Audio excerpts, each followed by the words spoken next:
Et si je vous disais que nous avons mal compris l'histoire de Caïn et Abel? On nous a toujours dit que Dieu avait rejeté Caïn, mais la vérité est bien plus profonde. Dieu aimait passionnément Caïn. Laissez-moi vous expliquer pourquoi.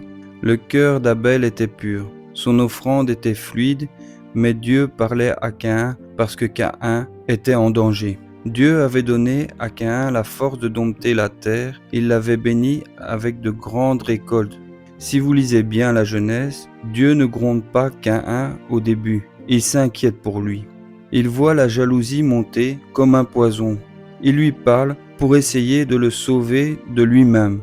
La tragédie, ce n'est pas que Dieu n'aimait pas Caïn, c'est que la jalousie de Caïn l'a rendu aveugle à sa propre bénédiction. Même après l'irréparable, après le meurtre d'Abel, regardez la réaction de Dieu. Il est brisé, il est déçu, mais il n'abandonne pas. Il lui parle encore. Qu'as-tu fait? Mieux encore, il le protège. Il marque Caïn pour que personne ne le tue et lui permet de fonder une famille. Dieu avait un plan immense pour Caïn, une mission qu'il a malheureusement gâchée. Mais l'amour de Dieu, lui, est resté présent. Qu'est-ce que cela nous enseigne? Nos cœurs sont comme des vêtements. Une petite tache de jalousie ou de colère peut sembler insignifiante, mais si on ne la lave pas, elle finit par recouvrir tout notre cœur. Peut-être traversez-vous une épreuve immense en ce moment, peut-être avez-vous l'impression que Dieu vous châtie, mais rappelez-vous ceci, quand Dieu permet de grandes épreuves, c'est qu'il prépare une grande mission. Il veut faire de vous un Job, un Paul ou un Abraham. Il veut une foi irréprochable. Nettoyons nos cœurs avant de parler à Dieu. Ne laissons pas la jalousie nous gâcher ce qu'il est en train de bâtir en nous.